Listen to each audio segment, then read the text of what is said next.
But the thing displeased Samuel when they said, "Give us a king to judge us." And Samuel prayed to the Lord. It is Saturday, the 29th day of April, 2023, and it's that time for our reading of our daily devotion for today, and it's being read from the devotional book, Truth for Life, by pastor and author Alistair Begg. Today's devotional thought is entitled, The Second Reaction. That's the second reaction. And our verse today, 1 Samuel chapter 8, verse 6, and it reads, "But the thing displeased Samuel when they said, 'Give us a king to judge us.' And Samuel prayed to the Lord." Once again, "But the thing displeased Samuel when they said, 'Give us a king to judge us.' And Samuel prayed to the Lord." That's 1 Samuel chapter 8, verse 6. Our daily devotion reads, how do you react when something displeases you? It is understandable that when people of Israel asked for a king, the prophet Samuel was displeased. After all, there was a personal slight in the request. Samuel had judged the people well, demonstrating leadership at its finest.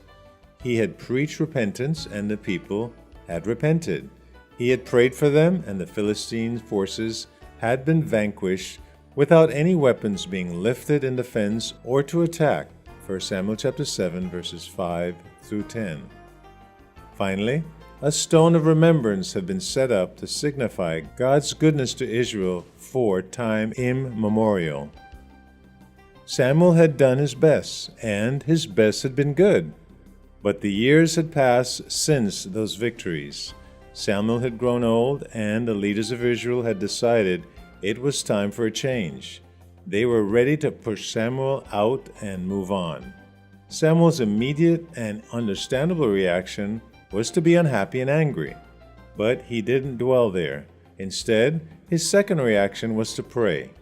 Samuel's disapproval led him to talk to God about all that was happening and to seek His counsel and His intervention.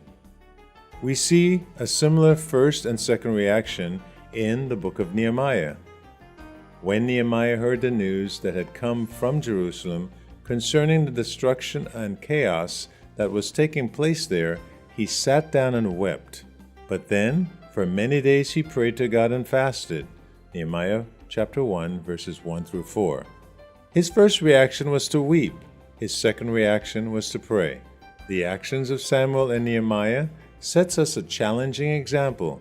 When something displeases you and your first reaction to a situation is anger, sorrow, or disappointment, what's your second reaction? Perhaps you tend to tell everyone how let down you have been, or you brood in self-pity or lash out. But here's the challenge. While it is understandable to weep or to feel displeased, we are not to stay like that. And we are to make sure that our second reaction is to pray. Like Samuel, when something has caused us displeasure, let your second reaction be to talk to God about all that is happening, seeking His perspective and His help in the situations before us. Very excellent counsel for us this 29th day of April.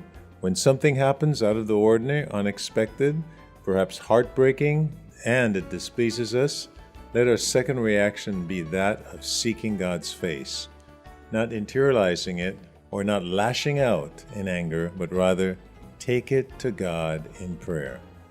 We trust that this devotional was very helpful and that you can now put it into practical application in your life as we realize the importance of our second reaction. And for those of you reading through the scriptures in a year, Numbers chapter 5 and 6, and the book of Revelation chapter 16, Clive Welsh here. May the Lord bless you in a special way this very day.